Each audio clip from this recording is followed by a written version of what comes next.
Hi, my name is John Krockmalny, and I've developed these tutorials to accompany any technical training format that might be delivered. In this presentation, we will cover direct current, what it is and how it's generated.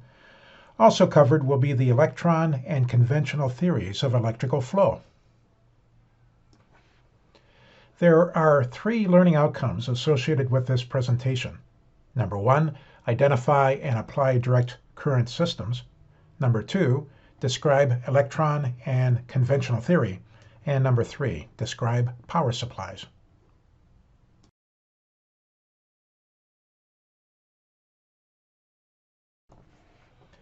We can begin our understanding of direct current systems by looking at its power source. Perhaps the largest group of direct current devices depend on batteries for their source of power. Batteries are devices that convert one form of energy to another. Batteries convert chemical energy into electrical energy. This graphic shows the cross-section of a typical dry cell battery. The chemical energy is contained in the paste making up the battery composition. The chemical interaction among this paste, the anode and the cathode, produce electrical energy. Notice that at the top we see a plus sign and at the bottom a negative. These represent the pressure differences needed to initiate a flow of electricity. Applying this battery in an electrical circuit, we see a potential of 1.5 volts DC, the energy source that could power a red lamp. We can also see that the S1 switch is open, and therefore at the red lamp there is 0 volts appearing across the load. Closing the S1 switch, we can see the voltage at the load to increase to the voltage of the battery, 1.5 volts DC. Notice that this voltage is a steady state value, in this case 1.5 volts DC. This does not change. Also notice that the amperage, which is the movement of electrons, travels in the circuit from the negative to the positive. We can also open and close the S1 switch over time to pulse the voltage supplied to the load.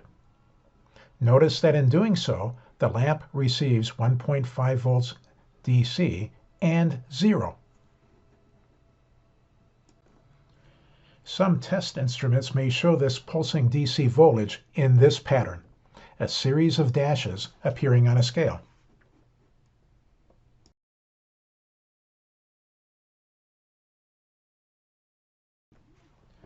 Another source of DC voltage is a photovoltaic panel. These devices convert the energy in sunlight into electrical energy. Notice that the panel has a negative and positive poles. In DC-generated voltage and current, they send the electrons through the circuit and back to the panel's other side. Power supplies are commonly found in electronic devices. Power supplies convert voltage and current AC to voltage and current DC. Notice that the 120 volt power is connected at the bottom of the unit to give it energy. The unit converts it into DC, and this power is available at the unit's top section.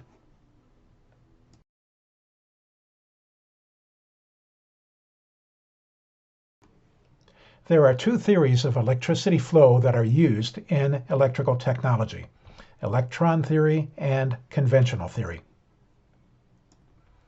Electron theory states that the electricity flows from negative to positive. Conventional theory states that the electricity flows from positive to negative. In spite of the apparent contradiction, both theories are correct when considering their perspectives. Let's consider the electron theory first. What we may have learned about in electrical current is that it's based upon the electron portion of the atom. This electron is negative in electrical charge and has the energy of movement. The energy of the moving electron can be converted into electrical energy. In this graphic, we see the movement of negative electrons containing the energy moving from the negative electrical charge to the positive. With the electron theory of electricity, when we consider the charge of the electron, we see the travel from negative to positive. The conventional theory states that the electricity moves from positive to negative. In this graphic, we see a greater pressure, 120 psi, being applied to the left leg of the fluid circuit compared to a lesser pressure, 0 psi, on the right. This pressure difference initiates the flow of fluid, resulting in the spinning of the paddle wheel. Changing the terms, we can see that it is the pressure difference that causes the fluid flow. The building up of electrons, negative in electrical charge, causes the electrical pressure, voltage, to increase. In this graphic, the discharge side of the pump has the positive pressure. The suction side of the pump has the negative pressure. For conventional theory, the pressure is considered and causes movement from the positive to the negative.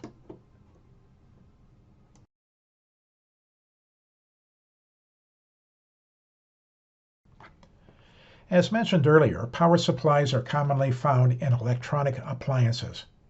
The power supply will initiate DC voltage and related current to a steady state value. In this graphic, we see 120 volts AC supplying this component. This component will then modify this voltage and turn it into 24 volt DC.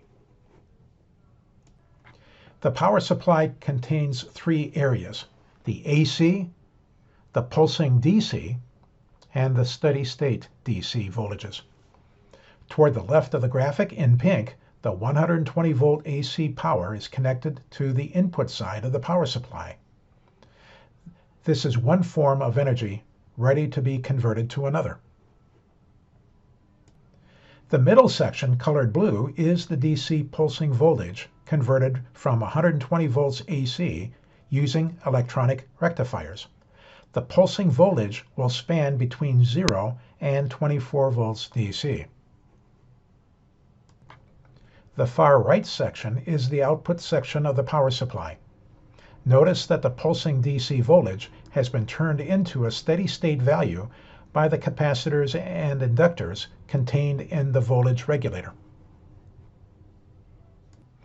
Power supplies can be checked for power supplied to them by taking a voltage configured multimeter and measuring the voltage at the input terminations.